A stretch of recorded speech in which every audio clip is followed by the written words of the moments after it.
ओम शांति। 25 सितंबर 2022 अव्यक्त बाप दादा के महावाक्य। ओरिजिनल डेट 24 सितंबर 1992। सत्य और असत्य का विशेष अंतर। आज दिलाराम बाप अपने सर्व बच्चों के दिल की आश पूर्ण करने के लिए मिलन मनाने आए हैं।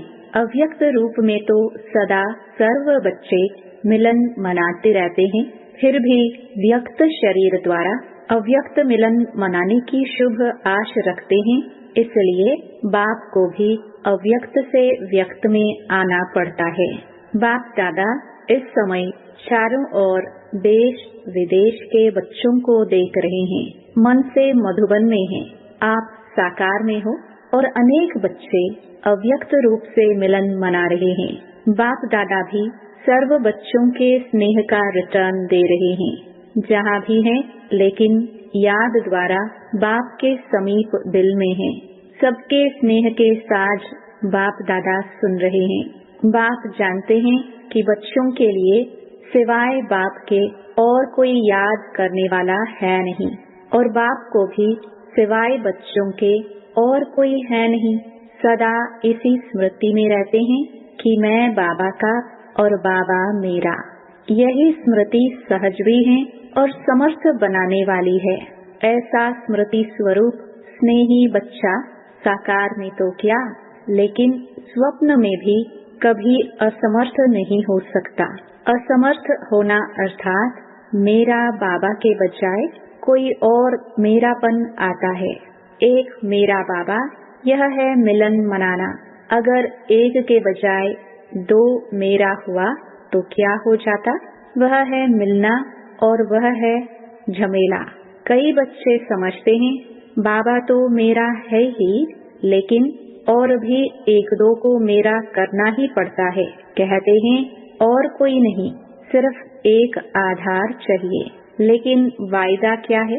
एक बाप दूसरा ना कोई, या एक बाप एक और भोले बन जाते हो। उस एक में अनेक समाये हुए होते हैं, इसलिए झमेला हो जाता है। इस पुरानी दुनिया में भी ऐसे खिलौने मिलते हैं जो बाहर से एक दिखाई देता है, लेकिन एक में एक होता है। एक खोलते जाओ तो दूसरा निकलेगा, दूसरा खोलेंगे तो तीसरा निकलेगा। यह भी ऐसा ही खिलौना है। दिखाई एक देता, लेकिन अंदर समाये हुए अनेक हैं। और जब झमेले में चले गए तो मिलन मनाना कैसे हो सकता?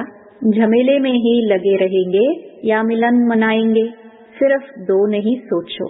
सिवाय एक बाप के संकल्प में भी अगर कोई आत्मा को व प्रकृति के साधन को मेरा सहारा स्वीकार किया तो यह ऑटोमेटिक ईश्वरीय मशीनरी बहुत फास्ट गति से कार्य करती है। जिस सेकंड अन्य को सहारा बनाया, उसी सेकंड मन बुद्धि का बाप से किनारा हो जाता है।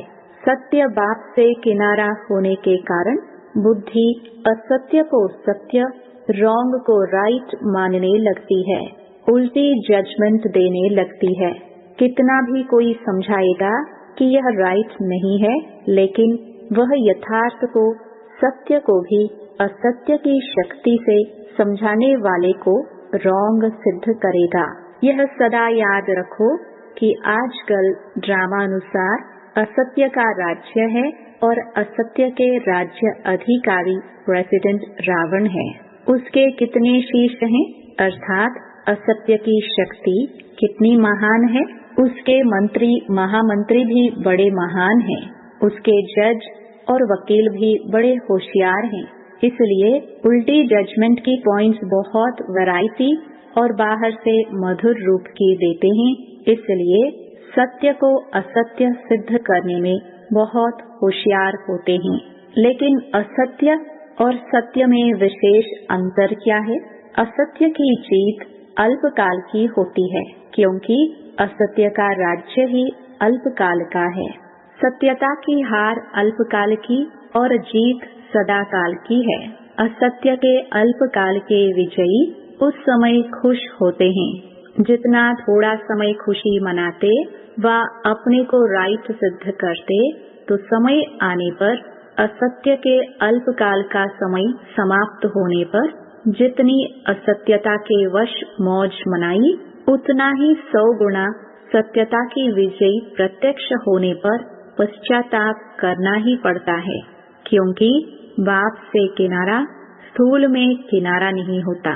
स्थूल में तो स्वयं को ज्ञानी समझते हैं, लेकिन मन और बुद्धि से किनारा होता, और बाप से किनारा होना अर्थात सदा काल की सर्व प्राप्तियों के अधिकार से संपन्न के बजाय अधूरा अधिकार प्राप्त होना। कई बच्चे समझते हैं कि असत्य के बल से असत्य के राज्य में विजय की खुशी का मौज इस समय तो मना ले, भविष्य किसने देखा, कौन देखेगा, हम भी भूल जाएंगे, सब भूल जाएंगे। लेकिन यह असत्य की जजमेंट है। भविष्य वर्तमान की परछाई है, बिना वर्तमान के भविष्य नहीं बनता।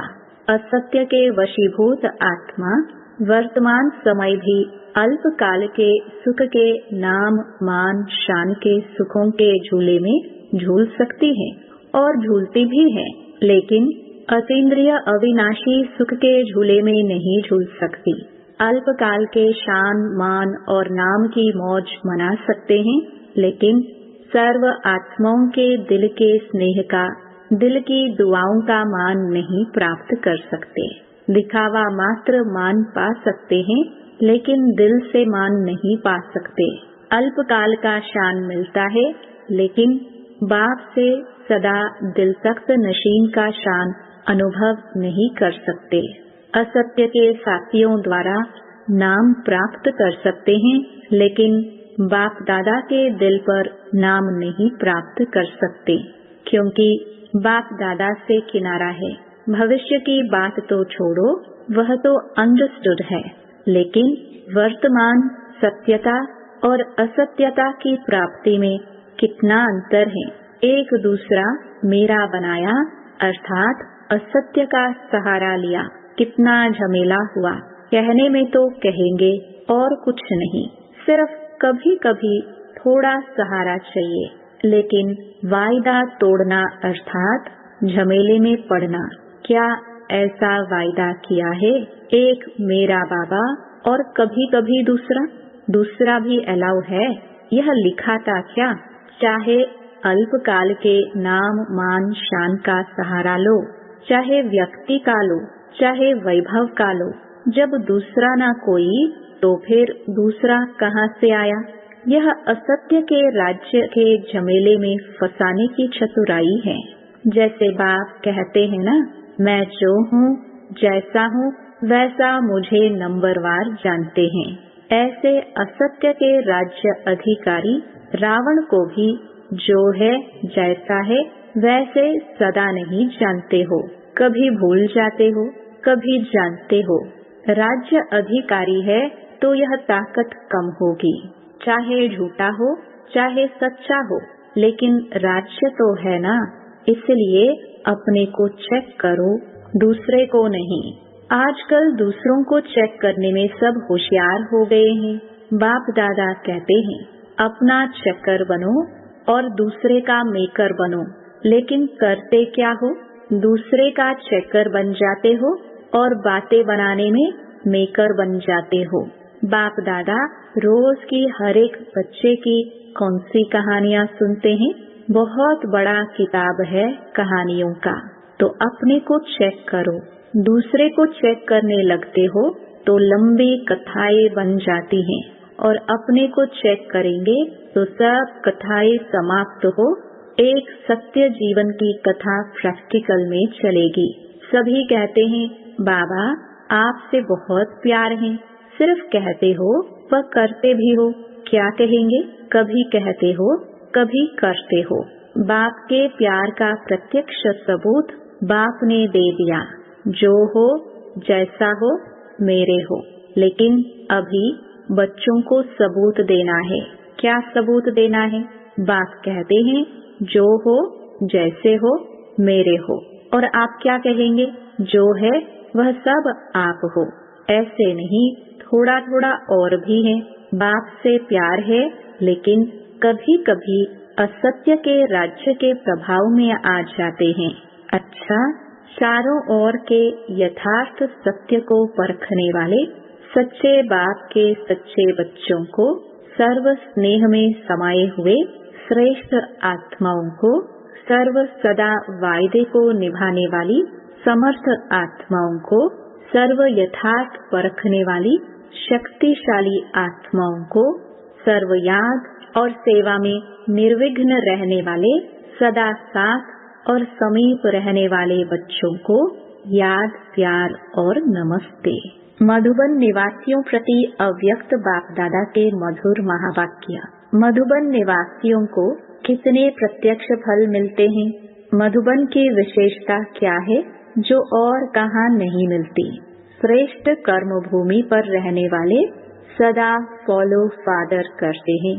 मधुबन की श्रेष्ठता तो यह है कि ब्रह्मा बाप की विशेष कर्म भूमि है, तो मधुबन निवासी जो भी कर्म करते हैं वो फॉलो फादर करते हैं। कर्म भूमि में विशेषता कर्म की है, तो कर्म में फॉलो है। जो भी अमृत वेले से लेकर रात तक कर्म करते हो उसमें फॉलो फादर है। मधुबन निवासियों को और एक्स्ट्रा कर्म भूमि की याद का बल है। वह कर्म में दिखाई देता है, वह देना है। क्या कहेंगे? आप अपने में देखते हो, एक एक कदम सामने लाओ। उठना, बैठना, चलना, बोलना, संबंध संपर्क में आना, सब में ब्रह्मा बाप के कर्म को फॉलो है। कर्म भूमि का फायदा तो यही है ना, तो इतना लाभ ले रहे हो। शक्तियाँ क्या समझती हैं? कर्म भूमि का लाभ जितना मधुबन ले सकता है उतना औरों को लेने आना पड़ता है, और आपको मिला हुआ है। वरदान भूमि है, कर्म भूमि है, तो हर कर्म वरदान योग्य है। जो कोई भी देखे तो मुख से वरदान निकले, इसको कहेंगे वरदान भूमि का वरदान लेना।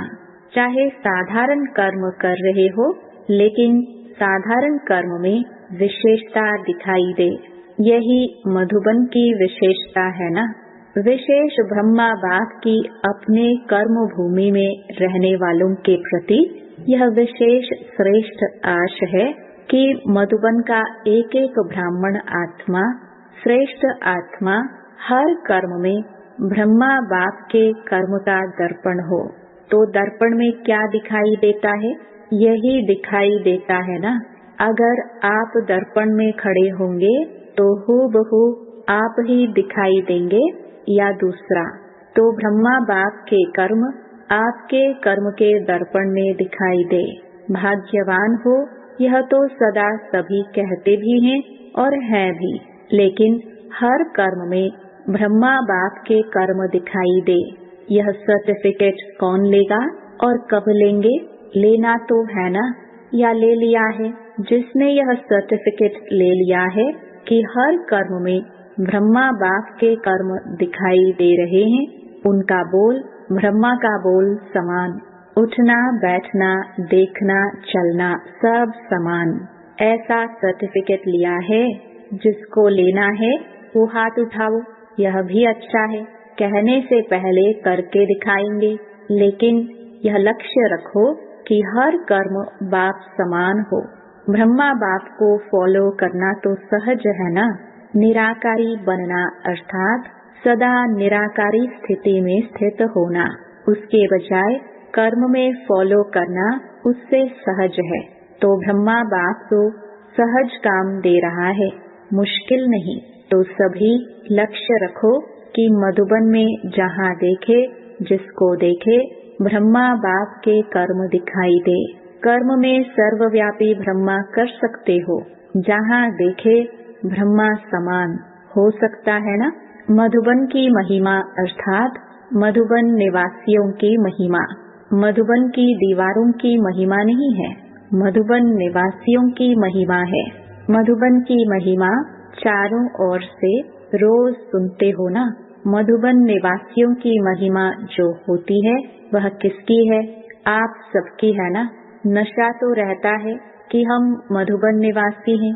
जैसे यह नशा है वैसे यह नशा भी प्रत्यक्ष दिखाई दे कि यह ब्रह्मा बाप के समान फॉलो फादर करने वाले हैं। अच्छा, सभी संतुष्ट हो, कुछ सैल्वेशन चाहिए, सैल्वेशन की भूमि में बैठे हो, कितने बेफिक्र बैठे हो, शरीर की मेहनत करते हो और तो सब बना बनाया मिलता है। जो शरीर की मेहनत नहीं करते हैं उनको एक्सरसाइज की मेहनत कराते हैं। आप तो लकी हो ना जो एक्सरसाइज नहीं करना पड़े, हाथ पांव चलते रहते हैं। जितना जो हार्ड वर्क कठिन परिश्रम करता है उतना वह सेफ है, माया से भी और शरीर की व्याधि से भी। बुद्धि तो बिजी रहती है ना, और फालतू तो कुछ नहीं चलेगा। तो जो सदा बिजी रहते हैं वे बहुत लकी हैं, इसलिए अपने को फ्री नहीं करना। चलो बहुत समय कर लिया, अब फ्री हो जाए। बिजी रहना खुश नसीब की निशानी है। खुश नसीब होना, अपने को सदा बिजी रखना। अच्छा, अभी बाप दादा को करके दिखाना है, समझा? ब्रह्मा बाप की विशेषता सूरत में क्या देखी? गंभीरता के चिन्ह भी और मुस्कुराहट भी। गंभीरता अर्थात अंतर्मुखता और साथ साथ रमणीकता। अंतर्मुखी की निशानी सदा सागर के तले में खोए हुए गंभीर मूर्त, मनन चिंतन करने वाला चेहरा और फिर रमणीक अर्थात मुस्कुराता हुआ चेहरा। तो दोनों ही लक्षण सूरत में देखे ना। ऐसे आपकी सूरत भी ब्रह्मा बाप के कॉपी स्वरूप हो। सूरत और सीरत से ब्रह्मा बाप दिखाई दे, क्योंकि ब्रह्मा बाप का सेवा स्थान कर्म भूमि तो मधुबन है ना। तो इस भूमि के रहने वालों द्वारा वही कर्म सेवा प्रत्यक्ष होनी चाहिए। इसी आशा के दीपक को सदा जगाओ। ब्रह्मा बाप की आप बच्चों प्रति यही आश है। अब ऐसी दिवाली मनाओ, बाप दादा की इस एक आशा का दीपक जगाओ। जब हर एक यह दीपक जगाएगा तो दीपमाला तो हो ही जाएगी ना। दीपमाला में भी देखो, अगर बीच में एक दो दीपक बुझे हुए हो तो अच्छा लगेगा। अगर बीच बीच में एक दो दीपक की टिमटिमाता है तो अच्छा नहीं लगता। इसलिए सर्व जगे हुए दीपकों की माला। मधुबन निवासी सब जस्टिस होने चाहिए, सेल्फ जस्टिस। कोई भी बात करने के पहले स्वयं जज करो तो न स्वयं का समय जाएगा और न दूसरों का। मधुबन तो पीस पैलेस है, मन की भी पीस, मुख की भी पीस। तब मधुबन पीस पैलेस से पीस की किरणें फैलेंगी। आप पीस पैलेस वालों से सभी पीस की भिक्षा मांगते हैं, क्योंकि वे स्वयं ही स्वयं से तंग हो रहे हैं। विनाशकारियों के पास अभी तक आपके पीस की किरणें पहुंचती नहीं हैं, इसलिए कश्मकश में हैं, कभी शांत कभी अशांत। तो उन्हों को शांत करने के लिए पीस पैलेस से पीस की किरणें जानी चाहिए। तब उन्हों की बुद्धि में एक ही फाइनल फैसला होगा, खत्म करेंगे और शांत हो शांति धाम में चले जाएंगे। तो ऐसे भिखारियों को अब महादानी बन महादान व वरदान देने वाले बनो। बाप दादा तो सदा समझते हैं कि मधुबन वाले विश्व को बाप दादा के समीप लाने वाले समीप रत्न हैं। तो अब ऐसा सबूत दिखाओ। जब ब्रह्मा बाप समान सब कॉपियां तैयार हो जाएंगी तब बेहद का बारूद चलेगा, पटाखे छूटेंगे और ताजपोशी होगी।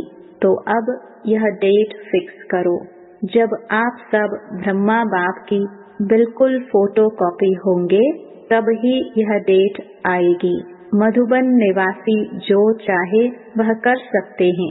अच्छा, तो अभी सब क्या सोच रहे हो? बाप दादा के पास मन के संकल्पों की ही कैमरा नहीं, लेकिन हर एक के मन में क्या चलता है वह भी बाप दादा स्पष्ट देख सकते हैं। साइंस वाले तो अभी तक कोशिश ही कर रहे हैं कि ऐसी कैमरा निकाले जो अंदर के संकल्प की रेखाएं मालूम हो जाए। वे बेचारे मेहनत बहुत कर रहे हैं, यह सब इन्वेंशन करते करते रह जाएंगे और आप तैयार हुए साधन कार्य में लाएंगे। अच्छा वरदान, परखने की शक्ति द्वारा कुसंग व व्यर्थ संग से बचने वाले शक्तिशाली आत्मा भव। कई बच्चे कुसंग अर्थात बुरे संग से तो बच जाते हैं, लेकिन व्यर्थ संग से प्रभावित हो जाते हैं, क्योंकि व्यर्थ बातें रमणीक और बाहर से आकर्षित करने वाली होती हैं। इसलिए बाप दादा की शिक्षा है, न व्यर्थ सुनो, न व्यर्थ बोलो, न व्यर्थ करो, न व्यर्थ देखो, न व्यर्थ सोचो। ऐसे शक्तिशाली बनो जो बाप के सिवाय और कोई भी संग का रंग प्रभावित न करे। परखने की शक्ति द्वारा खराब व व्यर्थ संग को पहले से ही परख कर परिवर्तन कर दो, तब कहेंगे शक्तिशाली आत्मा। स्लोगन, सदा हल्केपन का अनुभव करना है तो बालक और मालिकपन का बैलेंस रखो। ओम शांति।